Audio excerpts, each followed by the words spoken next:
우리 오후에도 이렇게 모여서 예배할 수 있어서 감사하고요. 또 함께 말씀을 나눌 수 있어서 너무 감사합니다. 우리 첫 번째 문장 한번 보여주시겠습니까?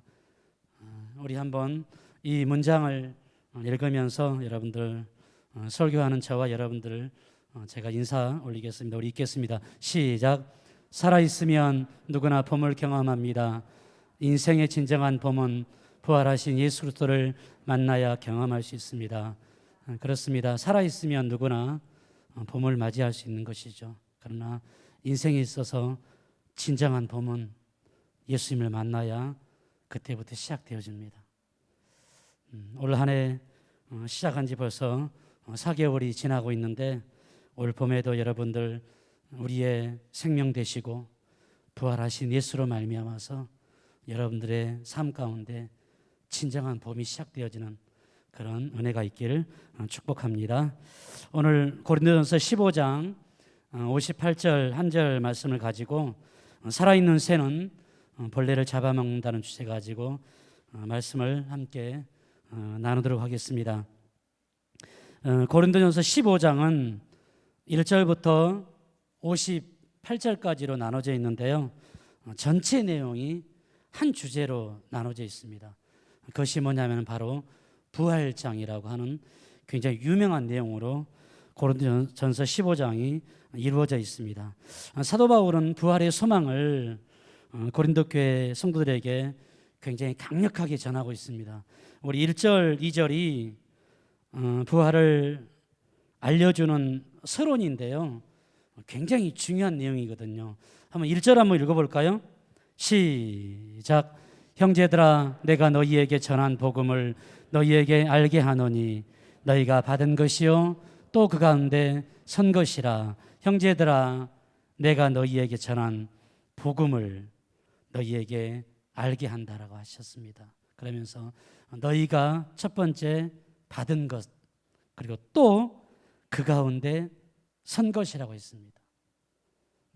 1절에서는 부활의 내용을 알려주면서 사도 바울은 부활이라는 단어를 손에서 언급하지 않고 바로 복음이라는 단어를 써서 오늘 사도 바울은 부활을 논증하고 있습니다. 그러면서 두 가지 얘기하죠.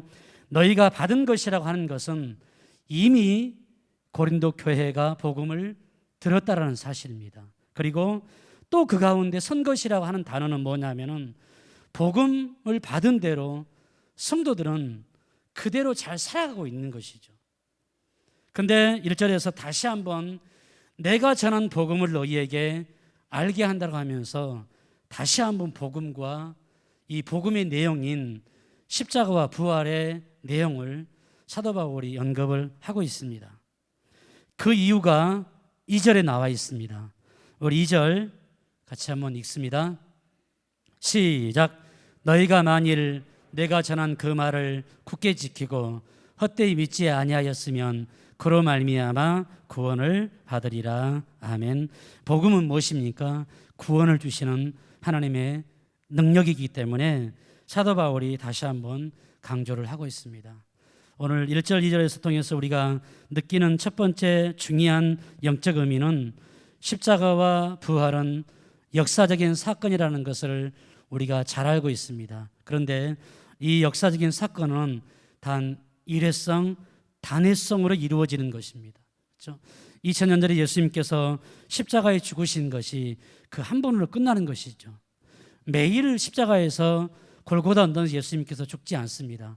그리고 그분께서 십자가 죽음 이후에 3일 만에 부활하셨는데 매일 부활하지 않는 것이죠.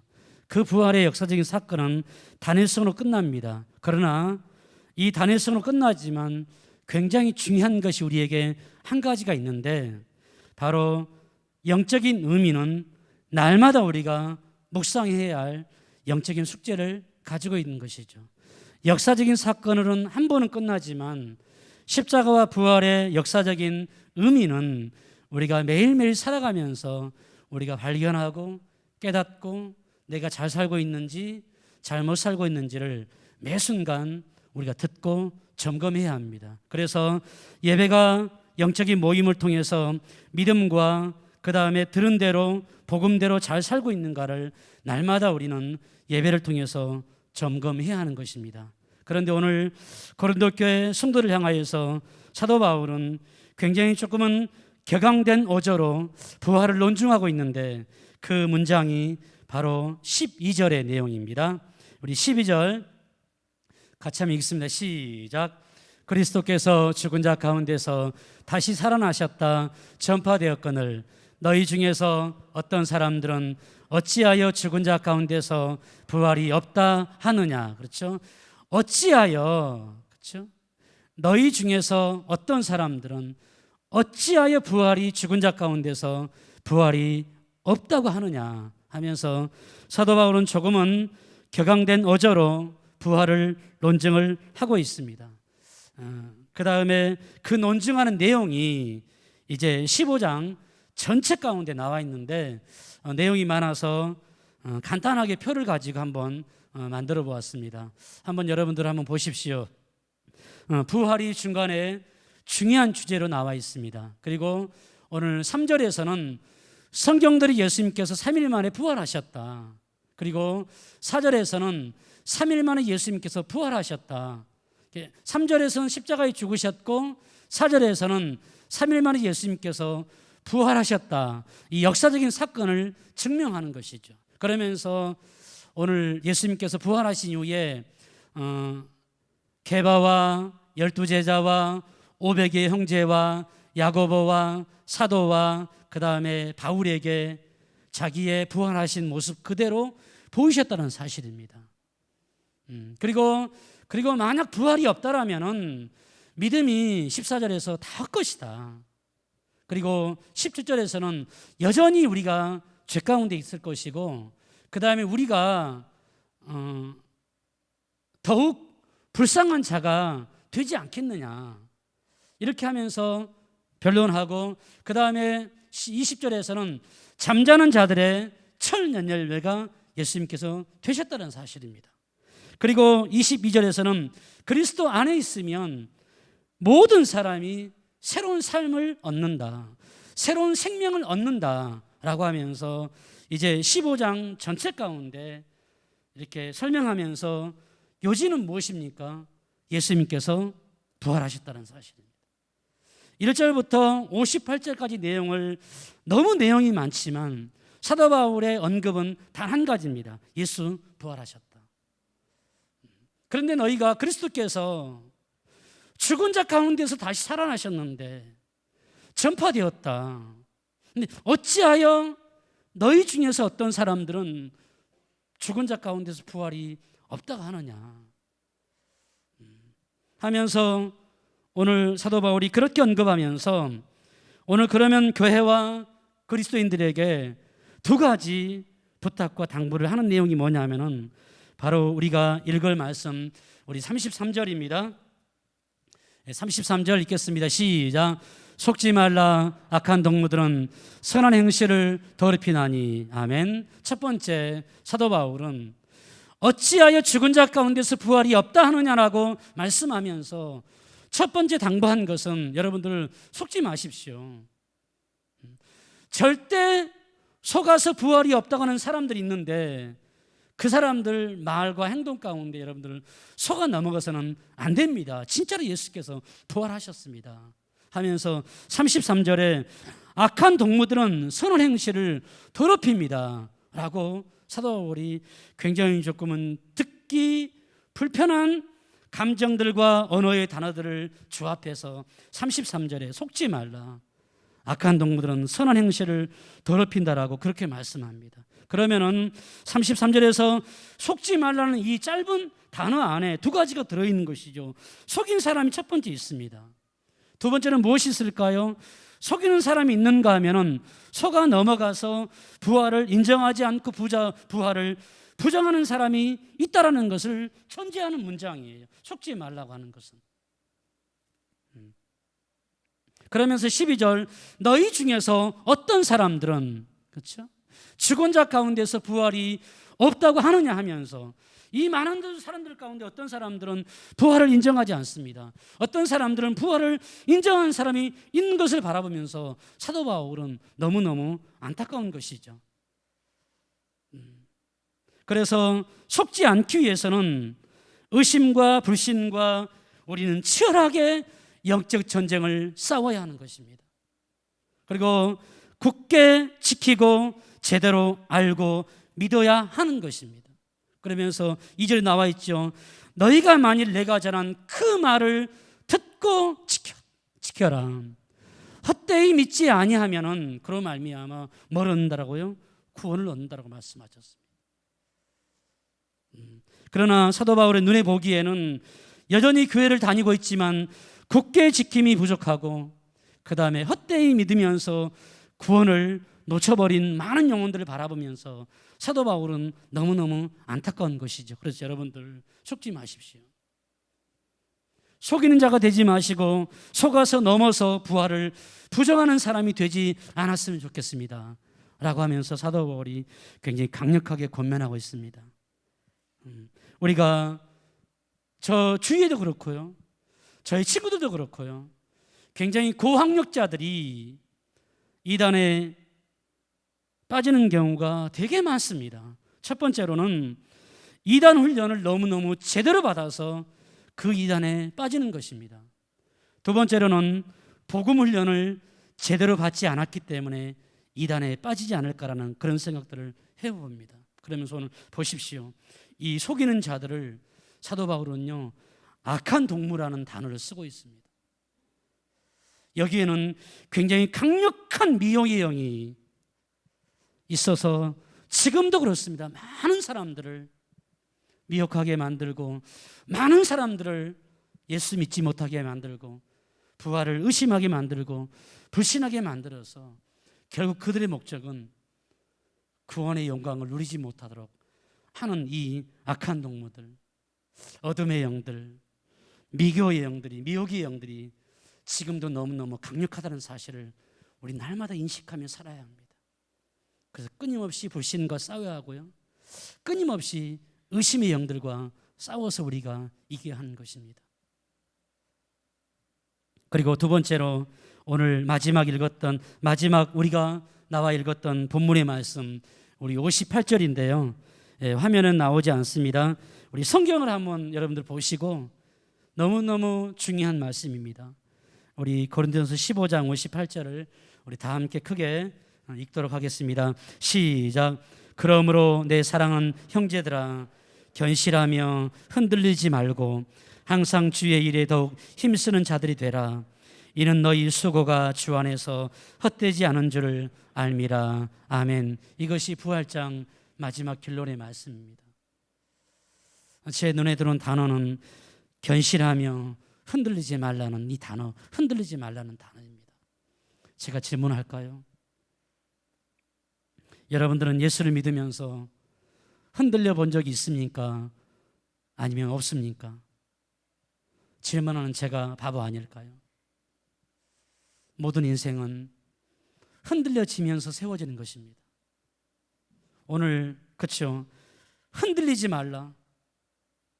아니, 하루에도 수백 번 인생 살아가면 수천 번, 수만 번의 어떤 흔들림, 넘어짐, 무너짐을 통해서 우리 여기까지 왔잖아요. 50년, 60년, 70년, 100년의 인생 가운데, 짧지 않는 시간들 가운데 여러분 횟수를 한번 쉬어보십시오. 우리 교회가 50년이 넘었는데 사람뿐만이 그럴까요? 그렇지 않죠. 역시 교회도 마찬가지입니다. 가정도 마찬가지입니다. 우리는 끊임없이 흔들리면서 넘어지면서 성장하는 모습이 아닐까요? 성경을 묵상하면서 이 본문과 함께 떠오르는 도종환 선생님의 시가 제 가슴 속에 다시 생각났습니다. 한번 띄워주시겠습니다. 흔들리면서 피는 꽃, 도종환 선생님이 지은 시인데요. 흔들리지 않고 피는 꽃이 어디 있겠습니까? 이 세상 그 어떤 아름다운 꽃들도 다 흔들리면서 피었나니, 바람 흔들리면서 줄기를 곧게 세웠나니 흔들리지 않고 가는 사랑이 어디 있으랴. 젖지 않고 피는 꽃이 어디 있겠습니까? 이 세상 그 어떤 빛나는 꽃들도 젖으며 피었나니 바람과 비에 젖으며 꽃잎 따뜻하게 피었나니 젖지 않고 가는 삶이 어디 있겠습니까? 오늘 도정환 선생님은 이 꽃이라는 단어는 요약하면 사랑이고 인생인 것이죠. 마지막 그런 단어 쓰죠. 흔들리지 않고 가는 사랑이 어디 있겠습니까? 젖지 않고 가는 삶이 어디 있겠습니까? 흔들리면서 피는 꽃을 도 선생님은 사랑이라고 말했고 삶이라고 말했고 인생이라고 말했습니다. 결론은 요약하면 그렇습니다. 인생은 살면 흔들리는 것입니다. 흔들리지 않는 거 없습니다. 인생과 삶은 다 졌습니다. 그러나 중요한 것은 흔들리지만 흔들리는 인생을 누가 잡아주느냐. 넘어지는 그 인생의 중심을 누가 잡아주느냐. 이것이 중요하지 않을까요? 남자와 여자가 헤어지려고 여자가 결정하고 마지막 남자를 만나는 시간이 찾아왔습니다. 아마 그 소식을 들었는지 모르겠어요. 마지막 만남을 가지려고 나갔더니 남자친구의 아버지가 함께 나와 있는 거예요. 그 남자에게 이제 자기의 뜻을 전했습니다. 그랬더니 그 남자친구의 아버지가 이 여자의 손목을 잡아주면서 내가 너의 따뜻한 아버지가 되어줄 거니까 우리 아들하고 가정을 이뤘으면 좋겠다. 이 여자가 너무너무 감동적인 거예요. 자기에게는 아버지가 없었거든요.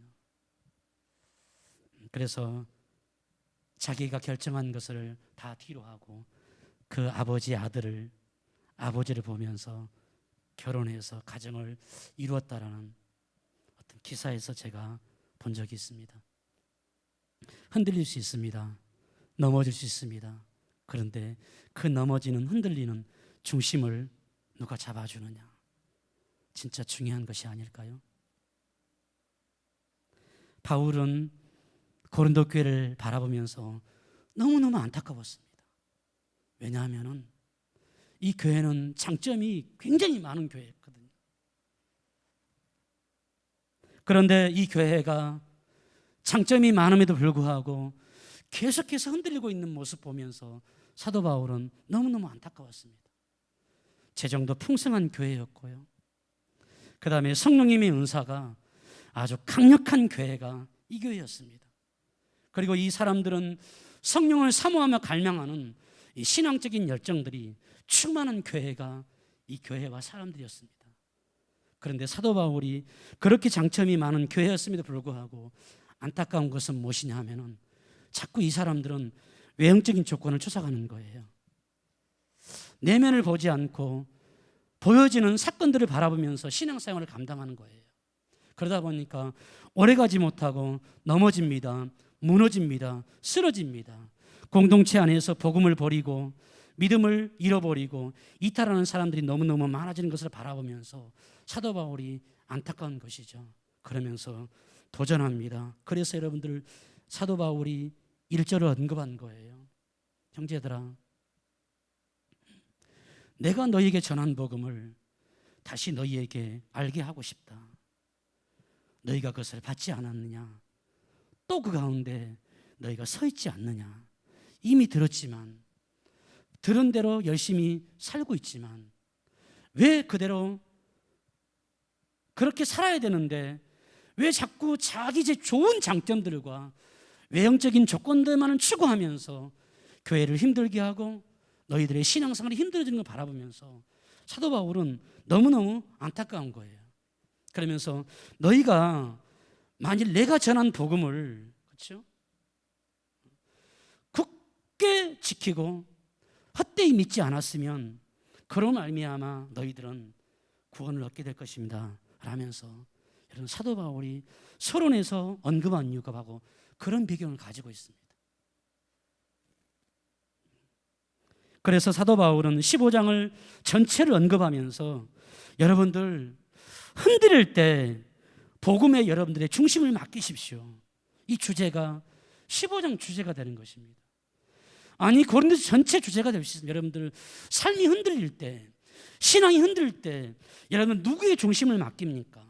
여러분의 중심을 누가 잡아주고 있습니까? 라는 질문을 한다라면 사도 바울은 도전하며 여러분들 흔들릴 때, 삶이 곤고할 때 여러분들의 삶을, 신앙을, 중심을 예수 부활에게 맡기십시오. 그리하면 견고하고 넘어져도 다시금 일어날 수 있는 삶을 살 수 있습니다. 항상 주의 일에 더욱 힘쓰는 주의 성도의 삶을 살 수 있습니다 라면서 사도 바울이 도전하고 있다는 것을 우리는 기억해야 합니다. 오늘 말씀을 조금 더 언급하면서 우리 같이 한번 읽어볼 문장 한번 보여주시겠습니다. 다 함께 읽겠습니다. 시작. 너는 눈부시지만 난 눈물겹다라는 이정아 선생님이 지은 시 제목입니다. 이 문장을 가지고 권사님의 간증을 간단히 읽어보겠습니다. 5남매를 두고 아빠 남편이 소천하였습니다. 엄마에게 모진 삶이 시작되었습니다. 1,000원 쓰는 것도 사치일 만큼 힘들고 외롭고 고독하였습니다. 엄마가 쏟아낸 삶의 진액을 영양분 삼아 자녀들은 의사가 되었고 공무원이 되었고 교사와 기업가 목사로 성장하여 안정되게 잘 살아가고 있습니다. 너희들은 출세로 눈부시지만 내 인생은 참으로 눈물겨운 삶이었다라고 엄마는 매 순간 고백할 수 있었습니다. 지금은 요양보호사 손길이 필요해서 권사님이 요양원의 거실을 지키고 있는 상황입니다. 어느 날 자녀들을 불러 모았습니다. 그러면서 오남매를 앞에 두고 권사님이 그렇게 말합니다. 성공한 너희들 보니까 고마워서 난 눈물겹다. 사람들에게 너희들 자랑할 때마다 나 너무 눈물겹다. 모진 세월 하나님의 은혜로 흔들림과 고통을 이겨낸 것을 생각하니 하나님께 감사해서 정말로 눈물겹다. 천국 가면 남편으로부터 칭찬받을 걸 생각하니까 한없이 난 눈물겹다. 자녀들 양육할 때는 엄마에게 권사님의 고통의 눈물이었습니다. 그러나 지금 요양원에서 흘리는 눈물은 감사와 감격의 눈물이었습니다. 같은 눈물이지만 의미가 전혀 다른 색깔을 지닌 눈물이었던 것입니다. 권사님 흔들려도 너무 흔들리는 삶이었습니다. 권사님 젖어도 너무너무 젖은 고통의 시간들이었습니다. 그러나 권사님은 매몰되지 않았습니다. 고통을 견디고 이겨냈습니다. 그리고 넘어져도 다시 일어났습니다. 이유는 무엇이었을까요? 두 가지였습니다. 첫 번째는 자기 인생의 중심을 자녀들이 잡아주었기 때문이었습니다. 두 번째로는 살아계신 하나님 아버지께서 권사님의 삶의 중심을 잡아주었기 때문에 마지막 나는 눈물겨운 삶이었지만 너희들에게 눈부신 삶을 선물할 수 있어서 너희들이 고맙고 내 자신이 고맙고 살아계신 하나님 아버지께 감사하다라고 권사님의 고백을 들은 적이 있습니다. 사랑하는 여러분들, 권사님이 이렇게 고백할 수 있도록 중심을 잡아준 것은 자녀들과 살아계신 하나님이 있었기 때문에 가능한 것이었습니다. 흔들림, 젖음, 시련이 없는 삶, 신앙이 여러분들 어디에 있겠습니까? 흔들릴 때마다 부활의 능력과 소망에게 우리 삶의 중심을 맡길 수 있는 성도들이 되시기를 축복합니다. 그리하면 매몰되지 않고 삶과 신앙의 줄기를 곧게 세우는 성장과 성숙의 기회가 될 것을 저는 확신합니다. 동서남북 흩어진 주의 백성들이 부활의 능력으로 승리의 삶을 살아갈 때 하나님께서 우리에게 말씀하실 것입니다. 내 아들이 십자가에서 절규할 때 나는 눈물겨운 삶이었다. 그러나 너희가 구원으로 눈부신 삶을 살 때 부활의 능력으로 승리하는 것 보니까 나 진짜로 눈물겹다. 하나님에게 감격의 음성을 듣도록 승리하는 우리 모두가 되시기를 주님의 이름으로 축복합니다. 예수 부활의 교리가 신앙과 삶의 중심을 여러분들 어느 정도 잡고 있습니까? 강력한 소망입니까? 강력한 생명입니까? 아니면 1년에 한 번씩 찾아오는 여러분들 중요한 반드시 기억해야 할 절기입니까?